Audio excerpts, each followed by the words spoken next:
Merci beaucoup, frère Demos. C'est un grand privilège d'être ici ce soir, dans cette assemblée chrétienne, ici, dans cette région glaciale. J'ai appelé chez moi il y a un moment, et il fait environ 10 degrés de plus là-haut dans le nord qu'ici. J'ai dû apporter cela avec moi.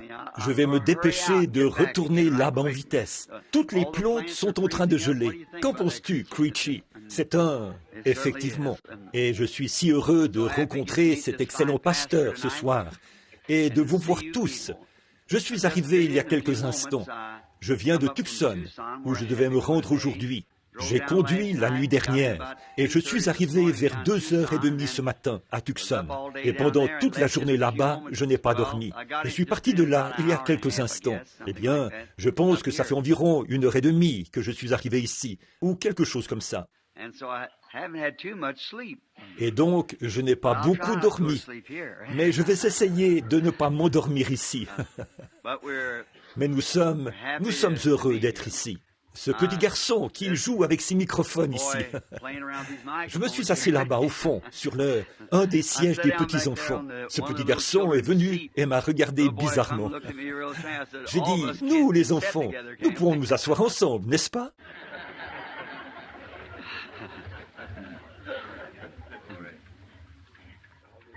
Eh bien, j'aime vraiment ces petits-là. Et c'est vraiment agréable d'être ici ce soir, d'avoir ce bel auditoire et tous ces gens qui sont tout autour. Je crois que frère Williams et frère Rose ici vous ont tout dit au sujet de la convention à venir. Je suppose que vous êtes bien au courant de cela. Nous serons au Ramada très bientôt pour la convention des hommes d'affaires. Nous nous attendons à passer des moments merveilleux là-bas. Frère Velmer Gartner, un merveilleux orateur très énergique, et d'autres ministres, Oral Roberts et beaucoup d'autres seront là. Nous nous attendons à de glorieux moments dans le Seigneur.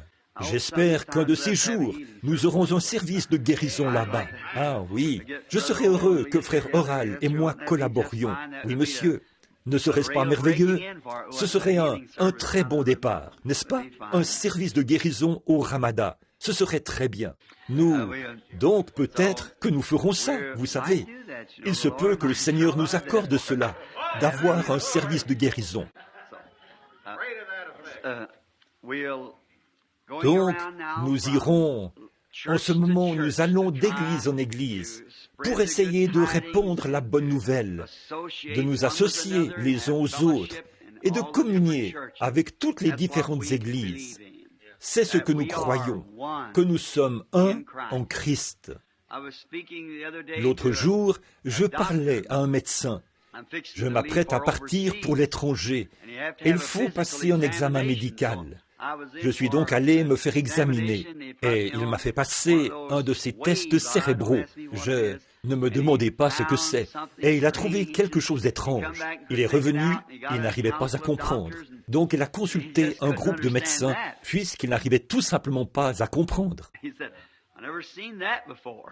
Il a dit, je n'ai jamais vu ça avant. Il m'a montré une image ordinaire du conscient et du subconscient, où on pouvait voir qu'ils sont normalement très éloignés l'un de l'autre.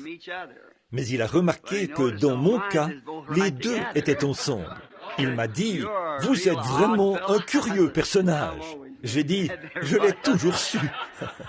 Tout le monde le sait. Il a dit, nous n'avons jamais vu ça avant. Alors, il s'est mis à m'en parler.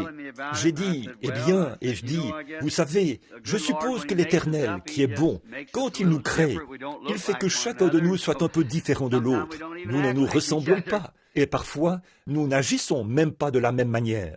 Mais il fait cela pour lui, sa propre façon de le faire. Nous entrons simplement dans la grande machine à mouler. Nous restons tranquilles et il nous façonne comme il veut que nous soyons. Et je sais que personne ne voudrait être autre chose que ce qu'il est. La seule chose que nous pouvons tous désirer, après avoir été sauvés et être devenus les enfants de Dieu, la seule chose que nous voulons, c'est d'avoir chaque jour une marche plus rapprochée. C'est ce que nous désirons ardemment, cette grande communion, comme c'est merveilleux. Est-ce que vous vous êtes déjà arrêté pour penser à ce que nous ferions si nous n'avions pas cela? Si cette grande espérance ne reposait pas en nous, que ferions-nous?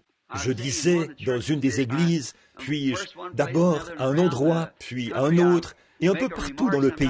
Je fais parfois une remarque. Je pense que je l'ai peut-être répété dans la même église.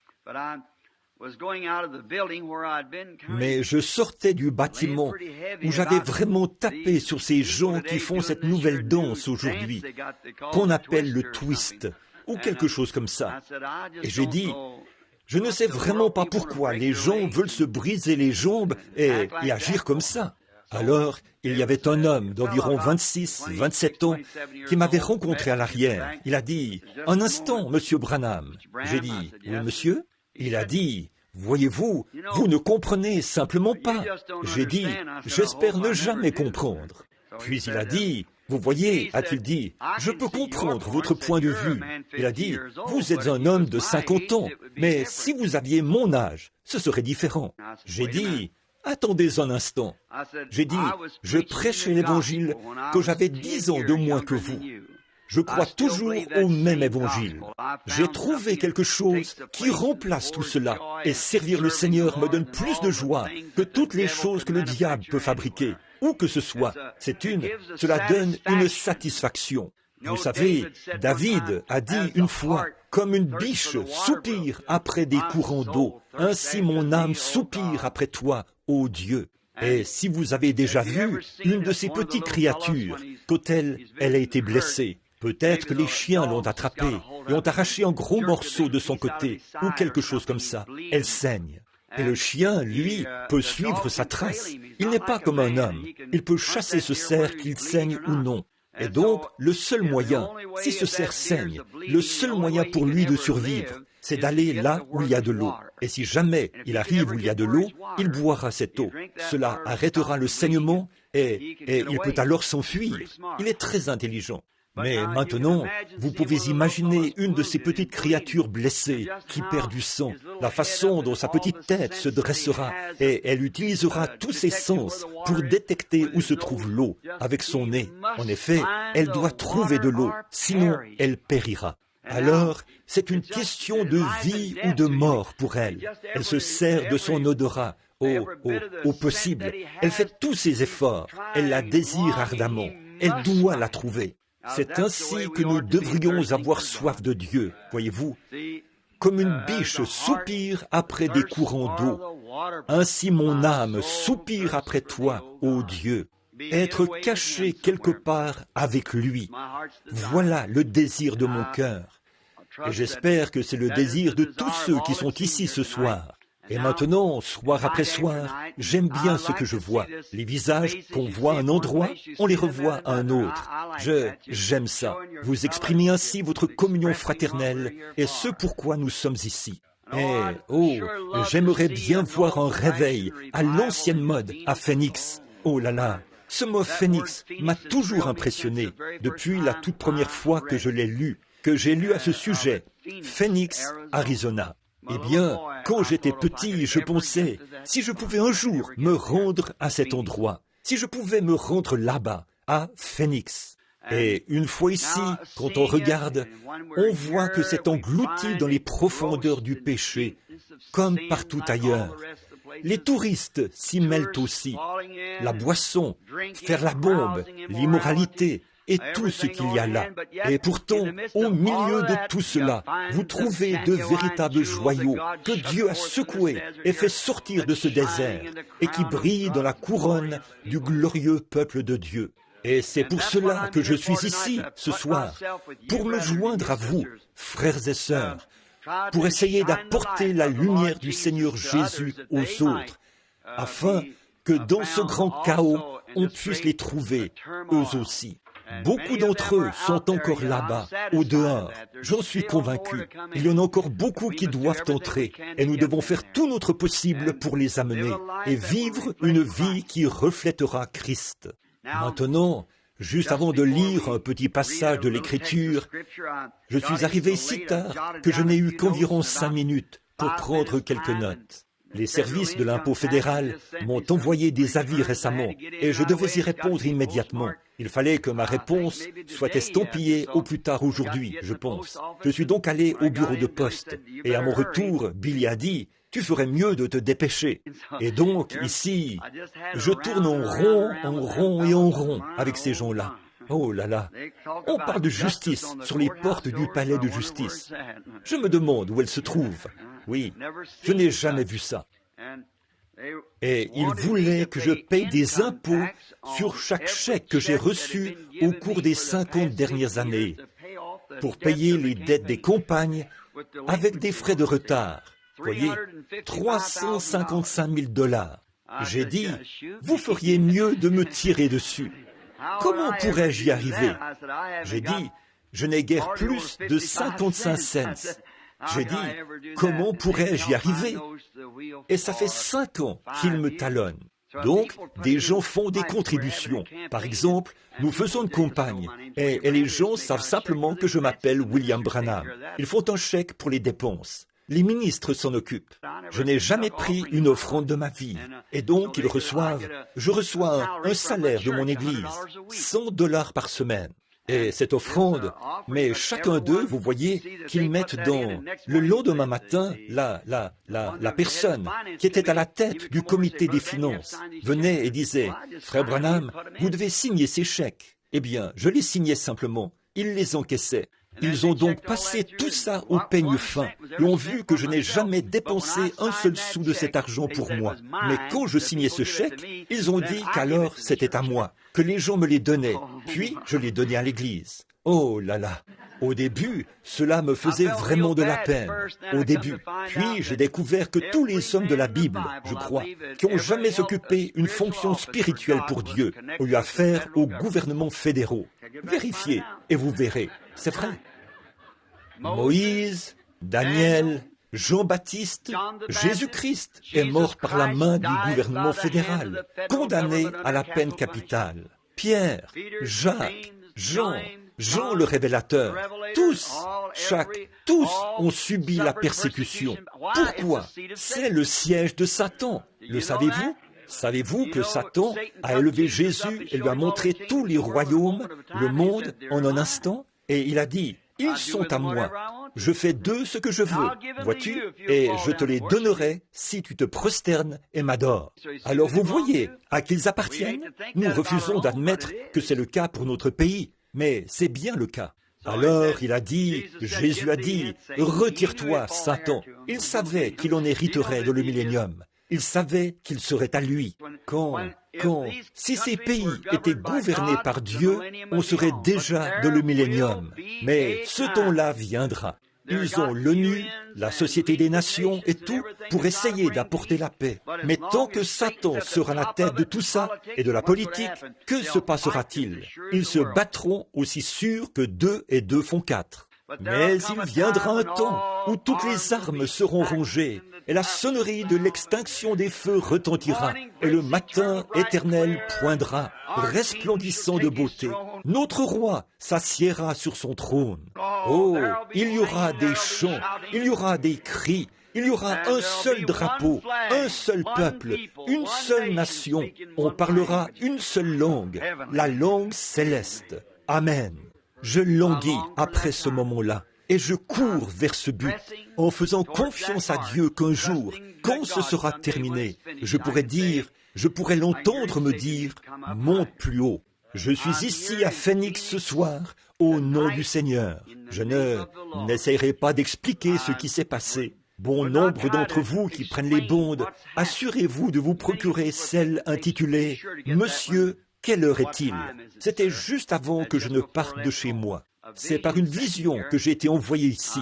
Je ne sais pas ce que... Je ne suis pas un vendeur de bondes et je n'insiste pas sur ces choses. Nous nous les procurons et nous avons un service qui envoie les bondes dans le monde entier. Jusque dans les jungles et partout, ils ont une petite chose qu'ils mettent dans les oreilles, qu'ils ont, et peuvent l'enregistrer dans une bande, et se tenir là et traduire cela directement dans la langue. Et ça va partout dans le monde. Mais il y en a une que j'avais, c'est « Monsieur, quelle heure est-il » Ou est-ce l'heure, monsieur? Samedi soir, il y a 3 semaines à l'église. Même si j'ai eu des visions toute ma vie, je n'ai jamais eu quelque chose comme ça avant, de toute ma vie. Et je ne sais pas ce que c'est. Je suis simplement ici, mais c'est lui qui m'a envoyé ici. Je ne sais pas ce que cela signifie. Je suis simplement ici. Et je dois être honnête et sincère, parce que le seul moyen d'arriver à quoi que ce soit avec Dieu, c'est d'être sincère. Parce que les hommes le sauront. Dieu sait dès le départ que vous ne l'êtes pas, si vous l'êtes ou pas. Et les hommes le sauront. Parce qu'une fois, il y avait un homme qui essayait de prophétiser, et Dieu a parlé, ou le vrai prophète lui a parlé et a dit, « Souvenons-nous, il y a eu des prophètes avant nous. On ne reconnaît un prophète que lorsque sa prophétie s'accomplit. » Alors, on ferait mieux d'être sûr que c'est Dieu qui l'a dit, avant de dire quoi que ce soit à ce sujet. On doit être honnête et sincère. Maintenant, courbons la tête un instant pour la prière. Rejetons tout souci maintenant pendant les quelques prochaines minutes. Je me demande, dans ce charmant petit groupe de gens ici ce soir, je sais qu'il se trouve ici des joyaux que Jésus viendra chercher un jour, qui se réveilleront et sortiront de la poussière. Et il y en a peut-être ici qui ne sont pas vraiment sûrs s'ils seront là ou non. Vous avez peut-être besoin d'autre chose. S'il y a un besoin dans votre vie ce soir, faites-le connaître à Dieu, alors que vous levez simplement la main en disant, « Dieu, tu sais ce que je veux dire maintenant. Bénis-moi, je suis malade, j'ai besoin de guérison, je suis rebelle, il me faut revenir à la communion, je veux revenir, je me suis égaré, je reviens, je veux que tu m'aides ce soir à revenir. Que Dieu vous bénisse. » Père Céleste, nous nous approchons maintenant de ton trône par le sang. Car quand Aaron est allé devant le propitiatoire, il a d'abord pris le sang de sa main, puis il s'est avancé. Et nous, par la foi, ce soir, nous recevons le sang du Seigneur Jésus et nous marchons vers le trône de Dieu avec assurance, sachant que nous avons le droit de nous approcher, non pas par notre propre justice, mais la sienne. Le sang représente notre purification. Et je te prie, Père Céleste, de nous accorder notre demande. Premièrement, nous te demandons d'être miséricordieux envers nous, en nous pardonnant toutes nos transgressions, alors que nous confessons nos torts et nos petites erreurs, et nos péchés secrets, et nos péchés inconnus. Et nous confessons aussi, en tant que ministres, nous qui sommes des sacrificateurs, les péchés du peuple. Seigneur, l'union fait la force. Nous aimons le peuple. Nous nous sentons comme Moïse lorsqu'il s'est jeté dans la brèche pour empêcher la colère de Dieu de s'abattre sur le peuple. Quelle démonstration, là, de la justice de Christ, lorsque Christ s'est jeté dans la brèche pour sauver le peuple. Et Père, nous, ses serviteurs, avec son esprit en nous, chaque chrétien ici ce soir, se tient devant le pécheur. Ô Dieu, sois miséricordieux envers eux. Nous soupirons pour les malades et pour ceux qui sont dans le besoin, pour ces précieuses mains qui ont été levées. Certains sont âgés, d'autres sont jeunes, et d'autres encore sont d'âge mûr. Tu sais tout à ce sujet, Seigneur. Nous te prions de répondre selon la richesse de ta gloire. Qu'ils soient nombreux à repartir d'ici ce soir, Seigneur. Ceux qui sont venus malades, qu'ils repartent rétablis, guéris. Que quelque chose se produise, quelque chose qu'ils ne pourront même pas expliquer, mais qu'ils sachent qu'ils sont rétablis. Que ceux qui sont rebelles repartent justifiés, Seigneur, sachant qu'ils sont retournés et ont retrouvé Christ là où ils l'avaient laissé. Qu'ils fassent des restitutions. Fais, Seigneur, que ceux qui ne sont jamais venus trouvent cette précieuse liberté, qu'ils soient libres, libérés de la cage, qu'ils ne soient plus liés par les choses du monde et les soucis de cette vie, mais qu'ils soient rendus libres en Christ. Accorde le Père. Bénis tout ce dont nous avons besoin maintenant, et bénis ta parole et ton serviteur, et nous te rendrons gloire. C'est au nom de Jésus que nous le demandons. Amen. Maintenant, si nous devions lire un sujet de l'Écriture, ou plutôt prendre un passage de l'Écriture comme sujet, 1 Corinthiens chapitre 14, verset 8, dit ceci, dans 1 Corinthiens 14, 8. Et si la trompette rend un son confus, qui se préparera pour le combat? Ce passage contient assez de matière pour prêcher pendant les 2 prochaines semaines, et on n'effleurerait même pas le sujet. Il y a quelque chose à propos de la parole. C'est inspiré. On peut passer beaucoup de temps sur ce même sujet, puis s'en servir pour faire le lien entre tous les passages de la Bible. C'est exact. Un jour, un homme m'a demandé, « Comment pouvez-vous prendre le même passage ?» J'ai répondu, « Oh là là, vous pouvez en tirer n'importe quel contexte. » J'ai ramassé un petit trèfle à 3 feuilles qui était sur le sol et je l'ai tenu dans la main. Cet homme est ici ce soir. Il vient de Tucson et nous étions à Pasadena, en Californie. J'ai dit, je pourrais prendre ce trèfle à 3 feuilles et prêcher pendant 25 ans là-dessus. Parler de la vie qui se trouve à l'intérieur, de ces 3 folioles qui représentent la Trinité en un. Et, il y a tellement de choses que nous pourrions dire à son sujet. Alors, qu'en est-il d'un passage de l'Écriture? C'est la parole de Dieu, c'est éternel. Ça n'a pas de fin. Ça continue et continue et continue. C'est un refuge pour nous. Et maintenant, ce soir, je veux parler de ceci. Une trompette rend un son confus. Je pensais à cela il y a quelques instants, alors que je réfléchissais à ce problème d'impôt sur le revenu. Je me suis dit, il n'y a presque rien de certain aujourd'hui. Tout est tellement incertain.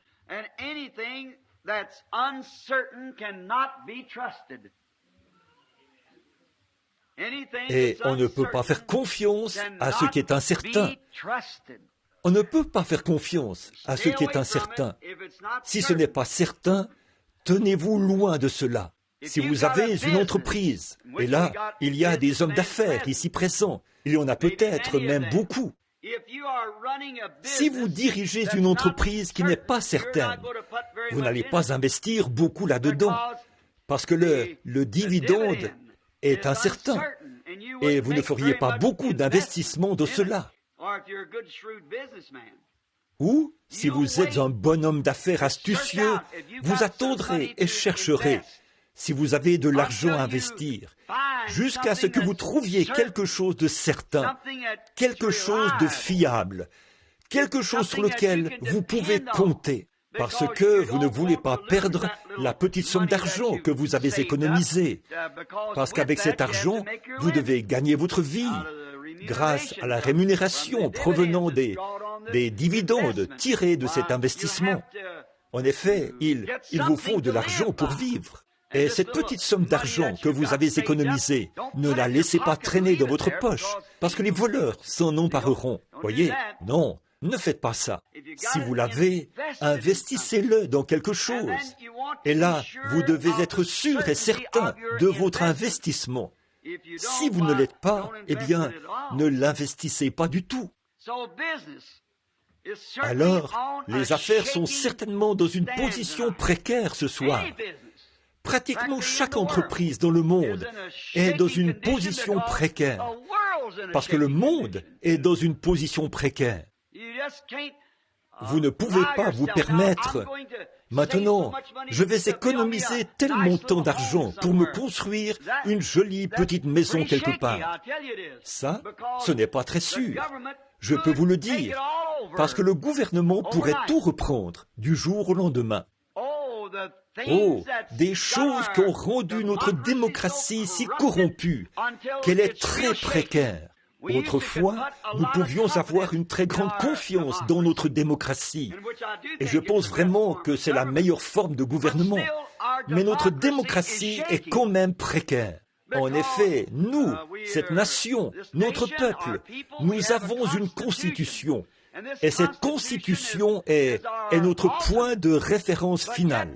Et pourtant, là aussi, Notre Constitution est fragile parce qu'elle a déjà été violée de nombreuses fois. Feu M. Roosevelt l'a ravagée. Donc vous voyez qu'elle peut être violée. Vous ne pouvez pas y accorder une grande confiance.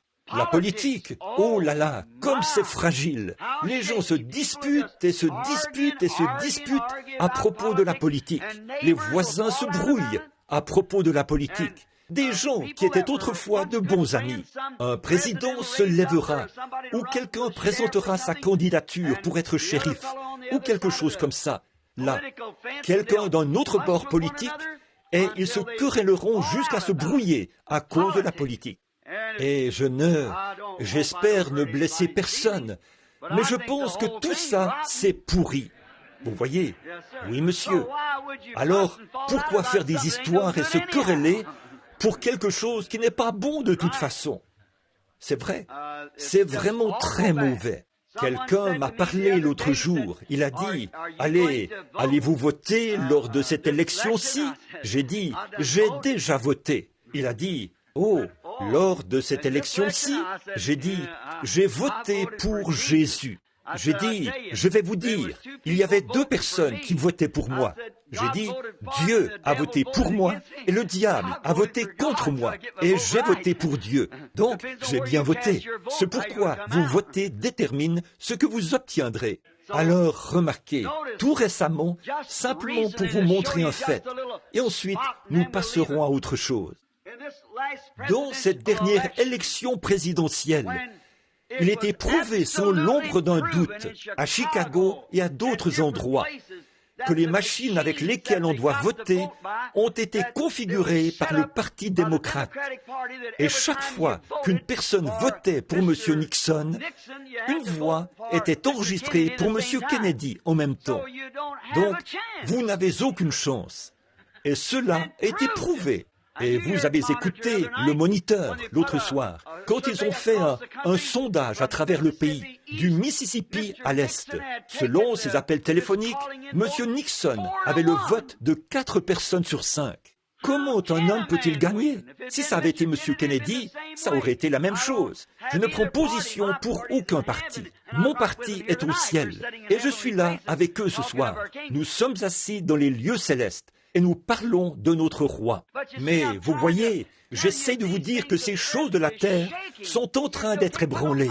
Il n'y a pas, on ne peut avoir aucune confiance en ces choses. Elles sont incertaines. Et toute chose qui est incertaine, je préfère m'en éloigner. Je n'aime pas ce qui est négatif. Je n'aime pas être du côté négatif. J'aime que c'est positif. Être du côté positif. Maintenant, la vie de famille est devenue incertaine.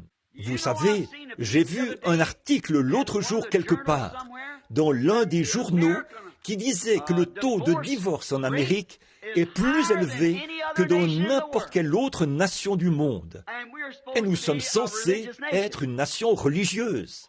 Oui, ça pourrait être ça, la religion, d'accord, mais ce n'est pas la religion appropriée. Vous voyez, la religion n'est qu'une couverture. C'est difficile de dire ce que nous utilisons pour fabriquer notre couverture. Adam a essayé d'en fabriquer avec des feuilles de figuier, et ça n'a pas marché. C'était très précaire quand il a dû sortir pour rencontrer Dieu. Donc, la religion ne répond pas à tout. Mais pouvez-vous imaginer que notre taux de divorce est plus élevé que celui de tous les autres pays, notre taux de divorce? Nous voyons que l'immoralité gagne du terrain dans nos foyers. C'était stupéfiant de découvrir qu'un grand pourcentage dans le sondage fait à travers le pays et dans je crois que c'était dans l'Ohio qu'un sondage a été fait sur le christianisme. Et c'était alarmant de voir le nombre de gens qui n'allaient même pas à l'église. Et puis, environ 80% de ceux qui fréquentaient une église ne savaient pas pourquoi ils y allaient. Ils ne savent pas pourquoi ils y vont. Ils vont juste à l'église. Pourquoi y allez-vous? Eh bien, notre mère nous y emmenait quand nous étions petits, et nous continuons simplement à y aller. Et puis là, une autre proportion de ceux-là ont dit qu'ils y allaient seulement pour rencontrer leurs voisins et parler un peu. Voyez-vous? Eh bien, c'est alarmant. Ce n'est pas étonnant que la vie de famille ait disparu, vous voyez. Toute vie de famille qui n'est pas stable. Toute femme qui va épouser un homme, si elle n'est pas certaine de cet homme, elle ferait mieux de le laisser de côté. Et tout homme qui va épouser une femme, s'il n'est pas certain, ferait mieux de la laisser de côté. Vous feriez mieux de prier jusqu'à exaucement, jusqu'à ce que Dieu vous donne la réponse à ce sujet. Et alors, que l'homme donc ne sépare pas ce que Dieu a joint. Mais nous, tout d'abord, nous devons prier à ce sujet jusqu'à exaucement. Oui.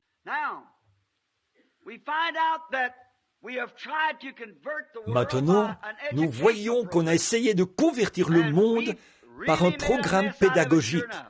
Et on a vraiment fait tout un gâchis, c'est sûr. Vous ne pouvez pas convertir le monde à Christ par l'instruction. L'instruction entraîne l'homme loin de Dieu, plus qu'elle ne le rapproche de Dieu, parce qu'il essaye de penser qu'il est plus intelligent et qu'il en sait plus que quelqu'un d'autre.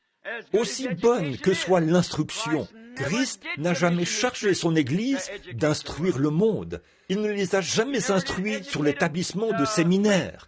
Il n'a jamais instruit « Oh, ces choses sont bonnes !» Il ne leur a jamais demandé d'aller construire des hôpitaux. C'est très bien.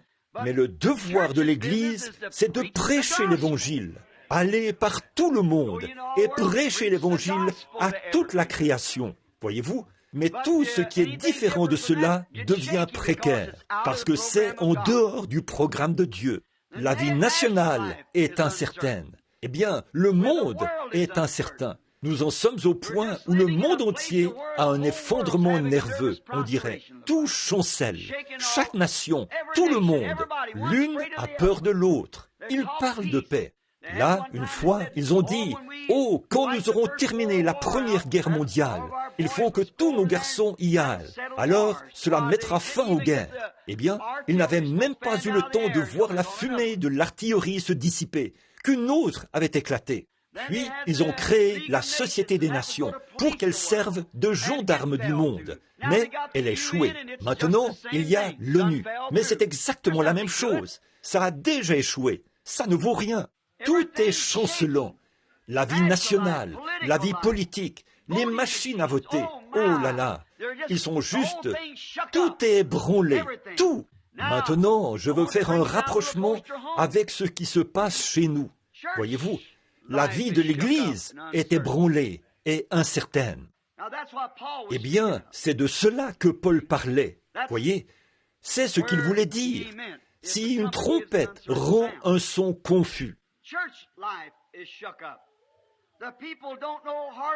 la vie de l'Église est ébranlée. Les gens savent à peine quoi faire. Ils se promènent, errant d'une église à l'autre, essayant de trouver laquelle a la chose véritable, allant d'un endroit à l'autre, essayant de trouver ce qui est juste. Où est la vraie doctrine? Et quelqu'un viendra. Il pourra expliquer cela, démontrer presque parfaitement que son credo est vrai. Et alors, bien vite, ils trouvent tellement de corruption dans cette chose qu'ils essayent une autre église pour voir quel est leur credo, leur doctrine. Oh, toutes ces choses, nous constatons que nous nous sommes donc divisés par ces choses en centaines d'églises différentes. Maintenant, il n'y a rien contre cela. C'est ainsi pour qu'ils puissent faire les autres choses, faire ce qu'ils font. Et il doit bien y avoir quelque chose de bon qui provient de cela, quelque part. Mais vous voyez, vous ne pouvez pas mettre votre confiance dans le fait de dire « Je fais partie de l'association méthodiste des églises, et tout est en ordre, parce que j'en fais partie. Je fais partie de l'association baptiste, et tout est en ordre. » Vous ne pouvez pas faire ça. Vous ne pouvez même pas le faire quand vous dites que vous faites partie de l'association des églises pentecôtistes. Vous ne pouvez pas faire ça. Vous ne devez pas faire ça, parce que ce n'est pas le cas. Nous découvrons que lorsque notre première association pentecôtiste, le Conseil général, a été établi, au bout de quelque temps, ils ont commencé à se diviser, puis à se diviser encore. Il y a eu des controverses et des questions doctrinales. Regardez maintenant ce qu'il en est, partout. Vous voyez, cela montre que c'est incertain. Ceux qui mettent leur confiance uniquement dans l'organisation Ça, c'est incertain. Là, vous diriez, frère Branham, vous nous mettez dans une situation très difficile. Vous peignez un tableau terriblement sombre. Et c'est ce que je voulais faire. Je voulais le faire. Je l'ai fait dans un but, pour pouvoir dire ceci. Y a-t-il quelque chose de certain? Oui, il y a une chose qui est certaine. Oh, je suis si heureux de cela, qu'il y ait une chose dans laquelle vous pouvez mettre votre confiance et être sûr que c'est juste. Oh, quand tout le reste aura disparu, ceci subsistera. Si vous lisez dans Matthieu 24, 35, il a dit, « Les cieux et la terre passeront, mais ma parole ne faillira pas. » Dieu a un fondement solide.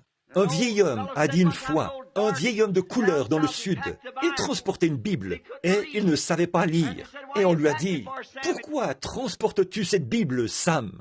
Il a dit, « C'est la Sainte Bible. » Il a dit, « C'est écrit dessus. » Et il a dit, « Je la crois, de la couverture à la couverture. Et je crois aussi la couverture. » Il a dit, « Parce qu'il y est écrit la Sainte Bible. » Et l'homme qui lui parlait a dit, « Tu ne crois pas à tout ce qui est dedans ?» Il a répondu, « Oui, monsieur, bien sûr que oui. » Il a dit, « Tu veux dire que tu ferais tout ce que la Bible te dit de faire ?» Il a dit, « Oui, monsieur. » Il a dit, « Et si la Bible disait à Sam de sauter à travers ce mur de pierre, là, que ferais-tu » Il a dit, « Je sauterai. » Il a ajouté, « Comment vas-tu passer à travers le mur de pierre sans qu'il y ait un trou ?» Il a répondu, « Si la Bible disait à Sam de sauter, il y aurait un trou quand Sam y arriverait. » Alors, c'est à peu près ça.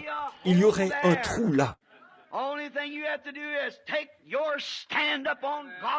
La seule chose que vous devez faire, c'est de prendre position pour la parole de Dieu. Et Dieu pourvoira d'un moyen pour le reste. Oh, ce grand fondement! Je crois qu'il a dit dans Luc, je crois que c'était en descendant de la montagne. Il a dit aux disciples, « Qui dit-on que je suis, moi, le Fils de l'homme ?» Et l'un a dit, « Jérémie, et les prophètes, et ainsi de suite. » Et il a dit, « Mais vous, qui dites-vous que je suis ?» C'est alors que Pierre a fait cette déclaration remarquable. « Tu es le Christ, le Fils du Dieu vivant. » Il a dit, « Tu es heureux, Simon, fils de Jonas, car ce ne sont pas la chair et le sang qui t'ont révélé cela, mais c'est mon Père qui est dans les cieux qui te l'a révélé. Et sur cette pierre, je bâtirai mon église, et les portes du séjour des morts ne prévaudront point contre elle. » Qu'est-ce donc? Sur la vérité révélée de la parole de Dieu. Car au commencement était la parole, et la parole était avec Dieu, et la parole était Dieu, et la parole a été faite chair, et elle a habité parmi nous, et il était révélé à Pierre que c'était la parole de Dieu confirmée. Amen. C'est la raison pour laquelle il pouvait dire, « Qui peut me déclarer coupable de péché? Qui peut m'accuser? Tout ce que la parole a écrit à mon sujet, je l'ai accompli. » Dieu avait confirmé qu'il était la parole. Oh, c'est ça.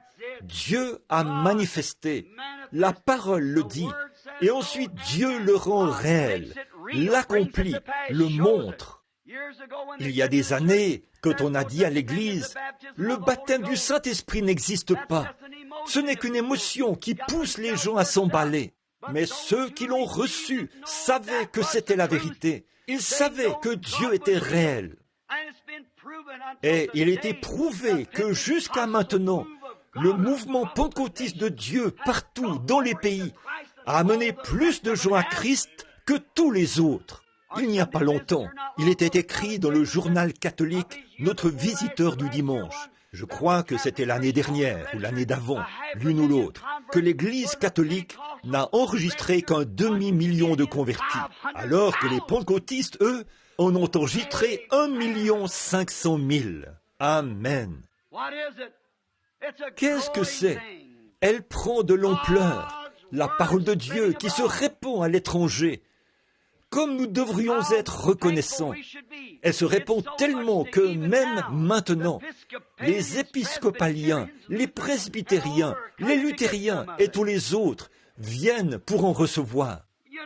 Vous remarquerez que dans les réunions des hommes d'affaires, vous les entendez parler de différents groupes, les épiscopaliens, les luthériens, les presbytériens. Eh bien, vous n'entendez plus que très rarement parler d'un pentecôtiste qui fait quelque chose. C'est vrai, c'est tous les autres. Pourquoi? Ils ont vu la faiblesse de leur credo et ils sont revenus à la parole. Là, vous trouvez un fondement, quelque chose qui est inébranlable. On y trouve le Saint-Esprit qui vit sa vie dans des êtres humains. Il se manifeste au monde et cela amène les hommes à avoir soif de lui. La parole de Dieu, inébranlable, incontestable, manifestée et qui montre ce qu'il est, la parole elle-même, vivant à travers la vie humaine. Que c'est merveilleux! Il n'y a rien d'incertain là-dedans. Vous pouvez voir où Dieu a fait une promesse. La voici en train d'être manifestée. Il y a des centaines d'années, les prophètes en ont parlé. Et ici, nous voyons cela s'accomplir. Avec toutes les critiques, avec toutes les différences, avec tous les credos, ils ont essayé d'étouffer cette parole de Dieu. Ils ont essayé de la remplacer par l'instruction. Ils ont essayé de la remplacer, de faire une dénomination. Ils se sont embrouillés. Et malgré tout cela, la parole de Dieu est aussi brillante et éclatante qu'elle l'a toujours été. Qu'est-ce que c'est? C'est cette chose qui est certaine. Dieu a dit, les cieux et la terre passeront, mais ma parole ne faillira pas. Alors, c'est quelque chose qui est certain. Si vous voulez vous ancrer, ancrez cette parole dans votre cœur. David a dit qu'il l'a serrée dans son cœur afin de ne pas pécher. Il a écrit ses lois sur le montant de lit et les a liées à ses mains et partout. Mettons sa parole toujours devant lui. C'est comme ça qu'il faut faire. Gardez votre esprit constamment. Dieu a dit à Josué, ne t'en détourne ni à droite ni à gauche. C'est alors que tu auras du succès dans tes entreprises. C'est alors que tu réussiras. Et quand toute l'Église s'unira ensemble, loin de ses credos, et se tiendra sur la parole de Dieu, alors l'Église réussira. Voilà ce qui écrasera le communisme. Qu'est-ce qui a fait le communisme? Cette chose à laquelle vous pensez, le communisme, on en fait la propagande et ça prend de plus en plus d'ampleur. Des personnes par millions et les gens en ont peur. Ce communisme-là va disparaître et mourir. Il le faut. Le communisme, il pourrait faire ceci, il peut faire cela. Je crois que Dieu va l'utiliser. Mais c'est vrai, tout comme il l'a fait avec Nebuchadnezzar. Il va écraser toute livrée, enlevée par le communisme. Mais cela, non, voilà, c'est ça. Mais regardez, mais cette chose, le communisme aura une fin. Le communisme aura une fin. Mais la parole de Dieu n'a pas de fin, parce qu'elle n'a pas eu de commencement. Amen. Elle est éternelle avec Dieu. Et si vous êtes ancrés et que la parole est ancrée en vous, alors vous êtes éternel avec la parole. Amen. Tout doit arriver à sa fin. Toutes ces choses sont précaires. Peu importe la taille du pilier qu'ils construisent, il doit tomber. Tout ce qui n'est pas de la parole, tout ce qui est contre la parole ou contraire à la parole, devra s'écarter. Cela devra céder la place, parce que la parole vient en triomphe. Rien ne peut l'arrêter. Dieu l'a dit. Quand il la prononce, les cieux et la terre passeront, mais elle ne faillira jamais. Serrez cette parole dans votre cœur, comme il faut prendre cette parole et la laisser croître. Gardez-la toujours dans vos pensées, parce qu'elle ne faillira jamais. La parole de Dieu ne faillira jamais, parce qu'il a dit qu'elle ne faillira pas. Nous voulons nous en tenir à cela. Maintenant, Paul a dit dans les Écritures que c'est comme former un soldat. Former un soldat à reconnaître un son. Maintenant, un soldat doit apprendre les sons du clairon ou de la trompette. Il ne sait pas si le son de la trompette indique s'il doit charger ou battre en retraite. S'il ne connaît pas la différence, quel genre d'armée auriez-vous? Une armée confuse. L'ennemi triompherait certainement d'une troupe de soldats qui ne sont pas mieux formés que cela. Amen. C'est le problème de nos églises aujourd'hui. Nous les formons selon des credos, et ils sont différents les uns des autres. Nous devons être unis. Nous devons connaître la trompette. Alors, quelle est la trompette, disent-ils? La trompette de l'Évangile. C'est ça la trompette. La parole du Dieu vivant. C'est la trompette. Ne mélangez rien avec elle. Ne demandez pas à quelqu'un de jouer de l'harmonica et à l'autre de souffler dans un clairon. Personne ne saura quoi faire. Cela apporte la confusion. Et Paul parlait de former un homme à reconnaître un son. Et dès que ce son retentit, il sait exactement ce qu'il doit faire. Parce que le joueur de clairon a reçu des ordres du capitaine en chef. Et quand il sonne de cette trompette, l'armée sait exactement là où il faut avancer et là où se retirer. Et s'il faut tourner à droite ou à gauche, ou quoi faire, par le son de la trompette. Maintenant, l'armée, la guerre, ça a toujours été la guerre. Nous ne nous sommes jamais joints à l'église ou nous ne sommes pas venus dans l'église pour venir à un pique-nique. Nous devons être conscients que nous venons sur un champ de bataille. Je ne viens jamais pour que les gens me passent la main dans le dos et disent « Frère Branham, vous êtes une personne merveilleuse. » Non, monsieur, je viens là avec un bouclier. Je n'ai pas besoin de bouclier pour cela. Je viens avec un casque et l'armure. Je viens pour me battre pour chaque pouce de terrain. Dieu a dit à Josué, tout lieu que foulera la plante de votre pied, je vous le donne. Donc, les empreintes de pas signifiaient la possession. Et quand l'Église arrive à un endroit où elle fait des compromis avec des credos, et des compromis avec la parole, et des compromis avec le monde, je veux dire, alors elle perd du terrain, elle recule. Ce dont nous avons besoin ce soir, c'est que des soldats s'emparent de toutes les promesses divines de cette Bible, que Dieu a promises à l'Église, qui revêtent l'armure complète de Dieu et qui tiennent ferme. C'est ce dont nous avons besoin, des soldats. Pas un uniforme pour un défilé. Ils sont toujours différents. Quand un homme, toute nation, nous avons des espions dans toutes les nations. Nous avons des espions allemands ici. Nous avons des espions anglais ici. Nous avons des espions en Angleterre. Qu'est-ce qu'ils cherchent à faire? Ils cherchent à découvrir quel genre de substance, quel genre de bombe l'autre possède. Le FBI est présent dans presque chaque pays. Ils observent pour voir. C'est comme ça qu'ils survivent. Ils observent et voient quel genre de bombe l'autre possède. Puis ils reviennent et l'améliorent un peu ou font quelque chose pour contrer cela. Les nations, elles ne se font pas confiance, ce qui montre que les nations chancellent. Eh bien, l'Angleterre nous ferait sauter d'ici une heure si nous leur faisions obstacle. Ou nous les ferions sauter. Il suffit que quelqu'un à la tête, là-bas, prenne un petit verre ou deux de train, ou se querelle à cause de quelque chose, et voilà, c'est parti.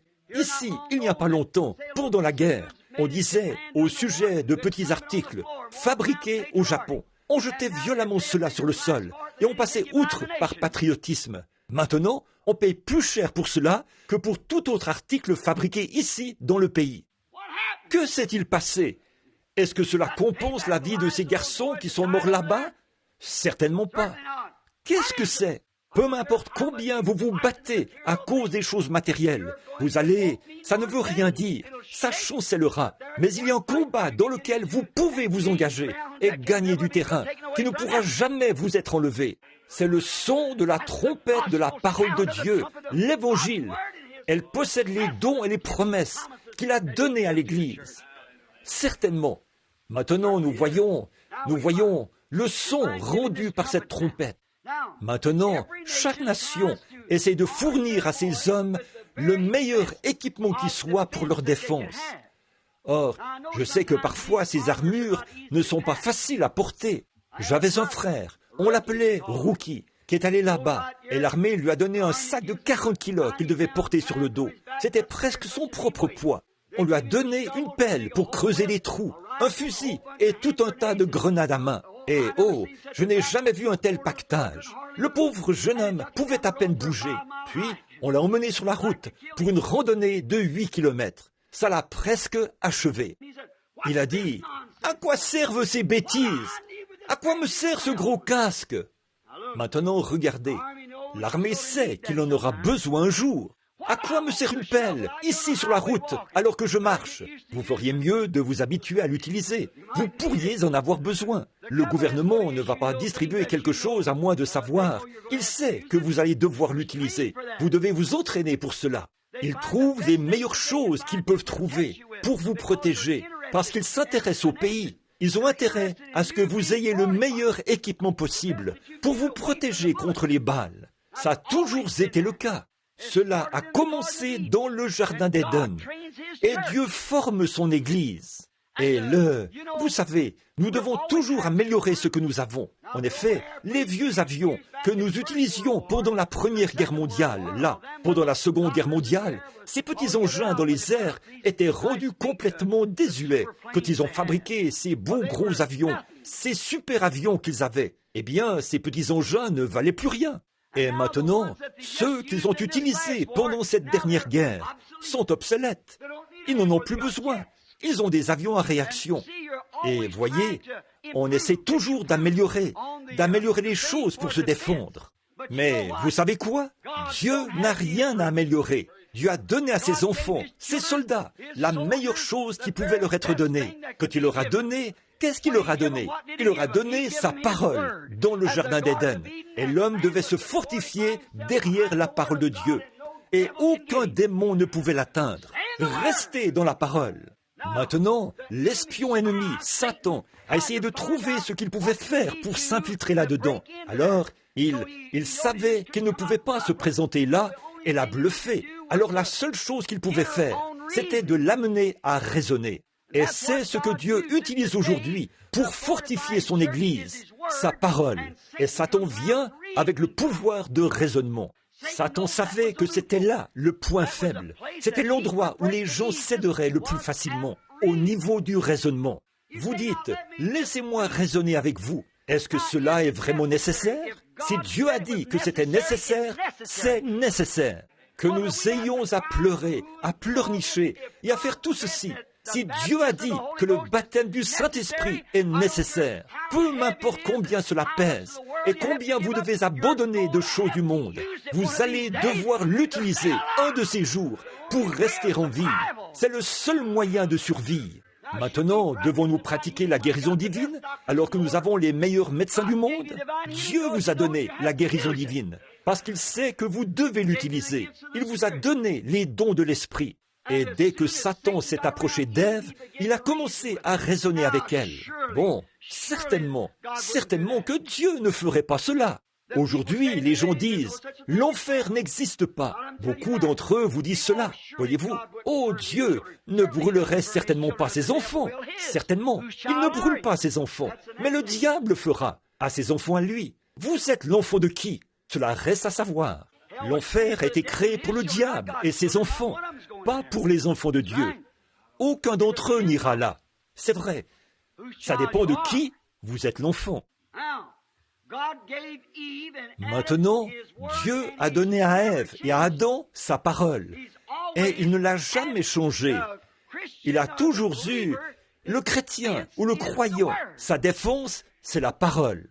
Les cieux et la terre passeront. Chaque credo disparaîtra, chaque dénomination échouera, chaque nation sombrera, mais la parole de Dieu subsistera éternellement. Il y aura un temps où l'étoile du matin ne brillera plus. Il y aura un temps où le soleil ne brillera plus, où la lune ne brillera plus, où le monde ne tournera plus sur son orbite. Mais la parole de Dieu restera toujours la même. Oui, c'est quelque chose qui est inébranlable. Quelque chose sur lequel on peut compter. C'est certain. Si Dieu dit quelque chose, c'est certain que ça arrivera. S'il a dit dans le jardin d'Éden qu'il enverrait le Messie comme rédempteur, c'était certain d'arriver. Même s'ils ont attendu pendant 4000 ans, il est arrivé. Il devait venir, parce que c'était une parole promise de Dieu. Dieu a promis de l'envoyer de nouveau. Il sera là, peu Peu m'importe le nombre d'infidèles et de sceptiques qui s'élèvent, peu m'importe ce qu'ils font, peu m'importe à quel point le communisme se propage. Jésus-Christ viendra et il prendra une église lavée par le sang et l'on mènera en voyage jusqu'au ciel. Pourquoi? C'est certain qu'il en sera ainsi. La parole de Dieu l'a dit. Si tu peux croire, tout est possible. C'est certain. Dieu l'a dit et cela est inébranlable. Cela ne peut pas être ébranlé. Dieu l'a dit, si vous pouvez simplement vous en tenir à cela. Maintenant, et si vous avez la foi en cela, croyez-y. Ce n'est pas un son confus. Dieu ne peut pas rendre un son confus. Les credos peuvent rendre un son confus. Les dénominations peuvent prêcher un son confus. Mais Dieu ne peut pas émettre un son confus. Et cette parole est Dieu. Et il n'y a rien d'incertain dans la parole. Tout est absolument certain. En effet, l'armure de la grande Église, c'est la parole. Quand Jésus est venu, a-t-il utilisé cette même armure? Il l'a certainement utilisée. Quand Satan est venu à lui, dans toute sa force, et qu'il a dit, « Si tu es le Fils de Dieu, fais telle et telle chose. » Il a dit, « Il est écrit. » Un retour directement à la parole. Satan l'a éprouvé un peu plus haut. Mais Jésus se référant directement à la parole, il est écrit. Il s'en est tenu là, à cette parole, nous montrant l'exemple. Comme il l'a dit dans 1 Corinthiens 1, dans Jean 14, 13. Je vous ai donné un exemple. Et c'est bel et bien un exemple pour nous, que nous devrions mettre notre confiance catégoriquement et parfaitement dans la parole de Dieu. Que tout le reste soit reconnu pour mensonge. Voilà une chose qui est certaine. Dieu a fait la promesse, Dieu va tenir la promesse. Ils disent, comment cette chose-ci peut-elle arriver? Comment peut-il rassembler un groupe de personnes par la grâce de l'enlèvement pour qu'elles puissent monter? Je ne sais pas comment il va le faire. Ce n'est pas mon affaire de demander comment il le fera. C'est mon affaire d'être prêt pour cela. Il l'a promis. Ça doit arriver. Il a fortifié son Église par la parole. Et la première chose, c'était le raisonnement. Maintenant, ils disent, n'est-ce pas raisonnable, là, si j'appartiens à cette Église-ci, n'est-ce pas aussi bien que cette Église-là? Il n'y a qu'une seule Église à laquelle vous pouvez appartenir. Vous ne pourrez jamais y adhérer. Vous pouvez adhérer à un club méthodiste, un club presbytérien et le club baptiste, le club pentecôtiste. Mais vous êtes nés dans l'Église de Jésus-Christ. Voilà, c'est ça l'Église. Les autres sont des clubs où les gens se rassemblent comme des corbeaux perchés sur cette branche-ci et les colombes sur cette branche-ci et tout. C'est la communion que vous avez ensemble quand vous partagez le même régime alimentaire. Mais quand il s'agit de l'Église de Jésus-Christ, il n'y a qu'une seule voie, c'est la naissance. La naissance. C'est comme une personne, comme je l'ai dit bien des fois, comme un merle qui se pose sur une branche, qui essaie de mettre des plumes de paon dans ses ailes et qui dit, vous voyez, je suis un paon qui se pavane. Voyez-vous, il a mis ses plumes lui-même. S'il était un vrai paon, sa nature lui aurait donné ce genre de plumes. Si l'Église du Dieu vivant est l'Église du Dieu vivant, elle produira la parole du Dieu vivant. Vous n'avez pas besoin d'ajouter de plumes de paon nulle part. Et chaque plume qui s'y trouve viendra du paon. Vous pouvez le croire. Et chaque plume qui se trouve dans l'Église de Dieu sera la parole de Dieu. Il n'injectera jamais rien d'autre que la parole. Amen. Parce que la nature de l'esprit ne produit que la parole. Amen. Je commence à me sentir religieux. C'est vrai. Ce n'est pas quelque chose que vous essayez de faire, que vous fabriquez. Vous ne pouvez pas fabriquer la religion. Vous ne pouvez pas fabriquer le salut. Vous ne pouvez pas fabriquer les dons. Vous devez porter les dons. Certainement. Voyez-vous, le mouton ne fabrique pas de laine. Il a de la laine parce qu'il est un mouton. Il porte la laine, tout simplement. Le cerisier ne fabrique pas de cerises. Il ne fait que porter des cerises, parce que la vie qu'il y a à l'intérieur fait en sorte qu'il en soit ainsi. Et l'Église du Dieu vivant n'injecte pas ceci afin de ressembler à quelque chose. Les gens sont déjà ce qu'ils sont par la grâce de Dieu. Et la parole de Dieu est unie à eux et ils sont unis à la parole. et les œuvres qui ont été produites dans celui qui est parfait, Jésus-Christ, Dieu manifesté dans la chair, se produiront dans chaque croyant né de nouveau. Il l'a dit. Amen. Rien d'autre. Maintenant, c'est quelque chose de certain. Maintenant, ce serait un peu confus pour un homme s'il n'a jamais connu le vrai son de la trompette. En effet, l'homme qui n'a jamais été formé à reconnaître le son de la trompette et qui ne l'a jamais entendu, eh bien, il pourrait être un peu confus quand il entend un son différent de ce qu'il a entendu avant. Il a toujours entendu adhérer à l'Église. Apportez votre lettre ici et ici. C'est peut-être en ordre. C'est tout ce qu'il connaît. Mais ensuite, quand vous revenez sur le sujet du baptême du Saint-Esprit et que vous parlez de la puissance de Dieu et des choses qu'il fait et comment cela amène les femmes et les hommes, les deux, à se purifier d'une vie de péché, comment cela les amène à marcher dans la piété et l'honnêteté, les choses que cela produit, et ça amène le baptême, le parler en langue, la guérison des malades, le pouvoir de chasser les démons, les prophéties, les dons, les visions, toutes les choses dans l'Église. Alléluia, c'est vrai. Quand ça retentit, alors c'est un peu confus pour ceux qui n'ont jamais entendu ce genre de trompette. Eh bien, vous dites, mon Église n'enseigne pas cela. Alors, elle ne joue pas de la trompette de l'Évangile. Gloire, c'est ça. Mais pour les soldats entraînés, alléluia, quand ils entendent la trompette sonner, ils savent comment se mettre en position. En avant, soldats chrétiens. Gloire. Oh, cette chose est certaine.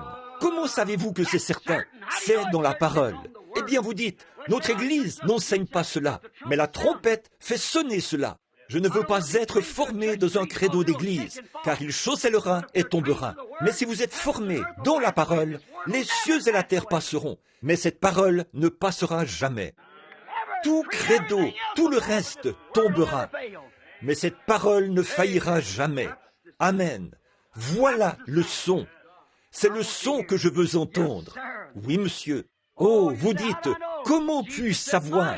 Jésus a dit, mes brebis entendent mon son. Elles connaissent ma trompette. Il a dit dans Jean, chapitre 14, verset 12, celui qui croit en moi, il fera aussi les œuvres que je fais. Il a effectivement dit cela. Si un homme dit, eh bien, dans Hébreux 13.8, il est écrit, Jésus-Christ est le même, hier, aujourd'hui et éternellement. Oh, disent-ils, d'une certaine manière. Maintenant, un vrai mouton dira, quelque chose a grincé là-dedans. Ça ne sonnait pas juste. Oh, ça devait être un corps. Ce n'était pas une trompette, parce que la Bible ne rend aucun son confus. Elle dit, vous recevrez le Saint-Esprit. Non pas, vous pourriez, vous le recevrez, chacun. Jusqu'à quand? À vos enfants et aux enfants de vos enfants et à ceux qui sont au loin, en aussi grand nombre que le Seigneur notre Dieu les appellera. Il sonnera de la trompette dans chaque génération et pour chaque race. Et les gens entendront sa voix. Ils y croiront, ceux qui sont ordonnés à la vie. Amen. Ils y croiront parce qu'ils savent que ça, c'est la trompette de l'Évangile qui sonne. Ce n'est pas confus. Chaque soldat sait comment se mettre en position. Là, vous avez vu Pierre et Jean, Jacques et l'Église primitive marchant en avant de cette façon, parce que la trompette, Jésus a dit, allez par tout le monde, prêchez l'Évangile. Marc 16, voyez, ces signes accompagneront ceux qui auront cru. Nous voyons Pierre, Jacques, Jean et tous les autres s'alignant, marchant selon cela. Et nous allons dans une autre direction, nous éloignons de cela, l'un avance, l'autre recule. L'un dit, eh bien ça, c'était pour un autre. Ça, ce son, c'était pour un autre. Oh non, ça ne peut pas être ça. Toute l'armée chrétienne entend la trompette. Dieu a dit que c'était la trompette. Il ne peut pas la changer. C'est le son qu'il a dit qui sonnerait. À ceci, tous connaîtront. Et voilà, l'Église s'en ira.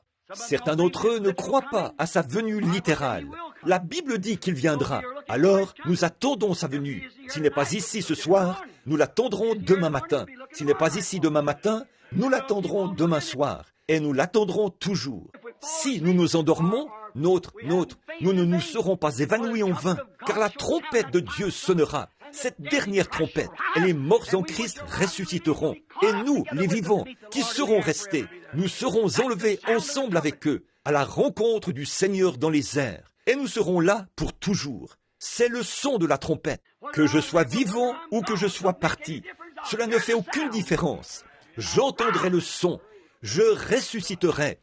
Gloire à Dieu, ressusciterai. Oh oui, oui, Jésus a dit que mes brebis entendent ma voix. Il était la parole manifestée. Voilà comment ces brebis le connaissent. Maintenant, regardez les pharisiens et les autres à cette époque-là. Oh, ont-ils dit, cet homme est Belzébul, lorsqu'il a dit à la femme au puits, là, au sujet de ses péchés, des maris qu'elle avait eus. Lorsqu'il a dit à Nathanaël où il était, quand il était sous l'arbre, quand Philippe l'avait appelé, il était sous le figuier, en train de prier. Eh bien, les docteurs de cette époque-là ont dit, cet homme est Belzébul, c'est un démon, c'est un diseur de bonne aventure. Mais ce n'était pas le cas de Pierre, Jacques, Jean et les autres.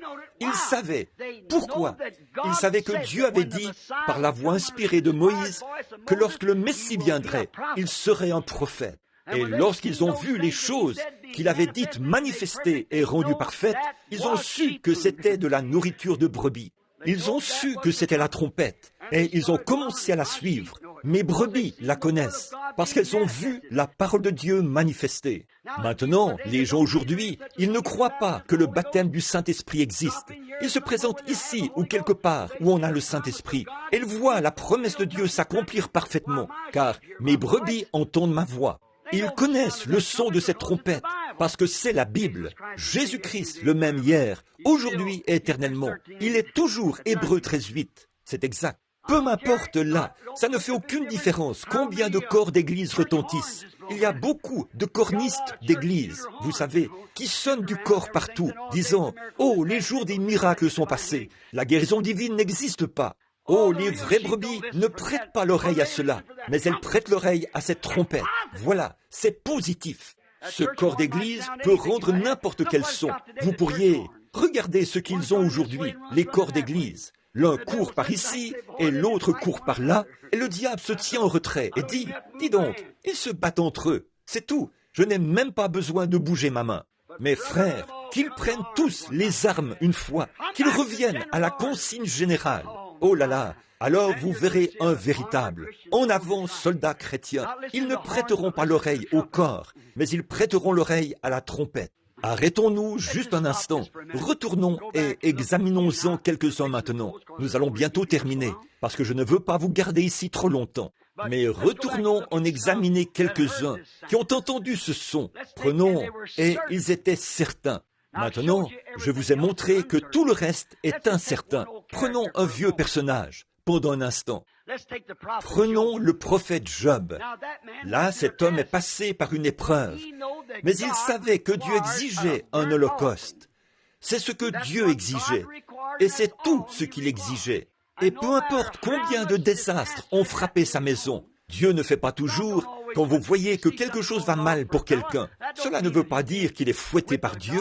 Il se peut qu'il ne soit pas en dehors de la volonté de Dieu. Il sait dans son cœur s'il écoute la trompette ou pas. Dieu exigeait cet holocauste et Job s'en est tenu à ça, c'est tout. Ils ont dit, Job, tu pèches au secret, tu fais quelque chose de mal. Mais il savait que ce n'était pas le cas. Il s'en est tenu à cela, parce qu'il avait entendu le son de la trompette, et il s'en est tenu uniquement à cela. Et finalement, tout à la fin, quand le diable s'était déchaîné sur lui, et il avait pris sa famille, et il avait pris ses enfants, avait pris ses chameaux, il avait pris toute sa richesse, il avait ruiné sa santé. Il s'est posé sur le tas de cendres. On aurait dit qu'il avait tout perdu, mais il a quand même dit, je sais que mon Rédempteur est vivant. Au dernier jour, il se tiendra sur la terre.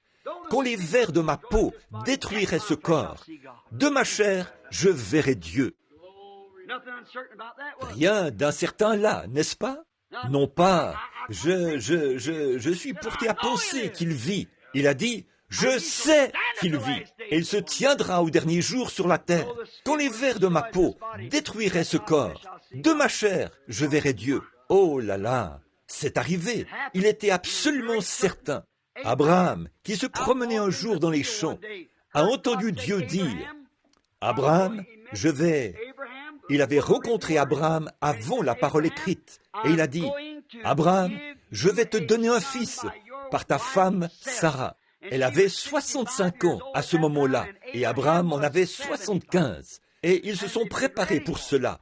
Et il n'avait pas honte de rendre témoignage. Il savait qu'il allait avoir le Fils. Et la Bible dit, il ne douta point par incrédulité au sujet de la promesse de Dieu, mais il avait la pleine conviction. Amen. La pleine conviction. Cela signifie qu'il a rencontré l'absolu. Amen. Voilà. L'absolu est la fin de la route. C'est la dernière chose. C'est le tout. Il a dit, j'ai la pleine conviction que ce que Dieu a promis, Dieu peut l'accomplir. Avez-vous ce soir, avez-vous la pleine conviction que ceci est le Saint-Esprit? Avez-vous la pleine conviction que ceci est le chemin? Avez-vous la pleine conviction qu'il est le guérisseur? Avez-vous la pleine conviction qu'il reviendra? Avez-vous la pleine conviction qu'il est le même hier, aujourd'hui et éternellement? Amen. Une pleine conviction. Oui. Prenons un autre personnage, Élie, debout là-haut sur la montagne. Il avait eu des prises de bec avec Jézabel et son visage peint. Et il commençait à en avoir assez. Presque toutes les femmes prenaient exemple sur la première dame. Peut-être qu'elle se faisait faire des coiffures qui donnent un air d'hydrocéphale et tout ce qu'il y avait à l'époque. Il avait tellement eu de prises de bec à ce sujet qu'il était sur le point d'être complètement déprimé. Et là, Dieu lui a dit, descends là-bas. Tu sais, il pleut environ tous les 2 ou 3 jours chaque semaine, par ici. Mais tiens-toi devant Akab et dis-lui, ainsi dit le Seigneur, la rosée ne tombera pas du ciel, sinon à ma parole. Oh là là, il n'a pas dit, maintenant Akab, peut-être que cela arrivera comme ceci. Oh non. Il avait une pleine conviction, rien d'incertain. Il ne tombera pas de rosée. Il n'y aura pas de pluie, sinon à ma parole. Amen. Gloire. Oh, pourquoi? Il avait entendu la trompette. C'était certain. Il connaissait son Dieu. Il savait une chose, c'est que quand Dieu a prononcé une parole, tous les cieux et la terre passeraient. Mais cela arriverait. Il fallait que cela arrive. Il en avait la pleine conviction. Alors il a dit, Élie, je veux que tu ailles là-haut, à l'endroit le plus sec du pays, tout en haut de la montagne, là où il n'y a pas de source d'eau, mais j'en ai une là-haut pour toi. Il avait une pleine conviction. Il a gravi la montagne et s'est installé près du ruisseau Kérit. Et maintenant, qu'est-ce que je vais faire ici? J'ai déjà ordonné aux corbeaux de te nourrir. Eh bien, comment les corbeaux? Maintenant, attends une minute, Seigneur. Non, la trompette avait sonné, ça lui avait suffi. Comment cela va-t-il se passer? Je ne sais pas. Je m'en fiche. Voyez-vous, ce n'est pas à moi de m'en inquiéter. C'est l'affaire de Dieu. Il a dit qu'il a donné l'ordre aux corbeaux. Eh bien, Seigneur, s'il te plaît, pourrais-tu me l'expliquer et me dire exactement où, à quelle école ces corbeaux sont-ils allés pour apprendre à parler hébreu? Quel genre de... Cuisinent-ils sur des cuisinières à gaz? Ou ont-ils un feu de bois? Ou comment font-ils? Et où vont-ils? Quel genre d'animal vont-ils tuer? Ce ne sont que de petits oiseaux. Comment vont-ils tuer un bœuf pour moi? Pour m'apporter un sandwich au bœuf? Voyez, il n'a jamais posé ces questions.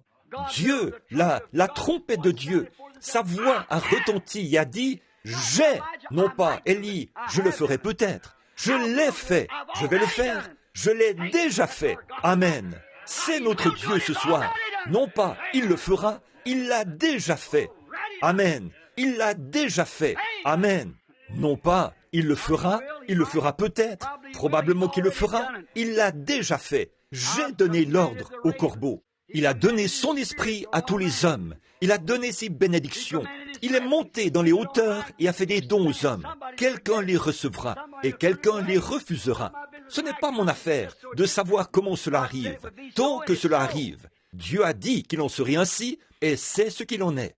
Le jour de la Pentecôte, Pierre a dit, « Repentez-vous, chacun de vous, et soyez baptisés au nom de Jésus-Christ pour le pardon de vos péchés, et vous recevrez le don, le Saint-Esprit. » Comment va-t-il venir? Je ne sais pas.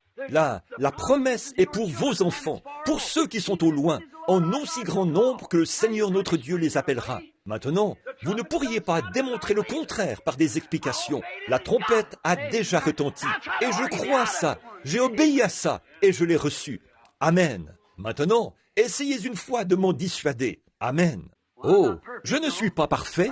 Non, comme ce soir-là, la vieille sœur de couleur, elle a dit, « Ancien, puis-je donner un témoignage ?»« Oui, madame. » Elle a dit, « Je veux dire une chose. » Elle a dit, « Je ne suis pas ce que je veux être. » Elle a dit, « Je ne suis pas ce que je devrais être. Mais il y a une chose que je sais, je ne suis plus ce que j'étais. » Donc c'est comme ça que nous nous sentons maintenant.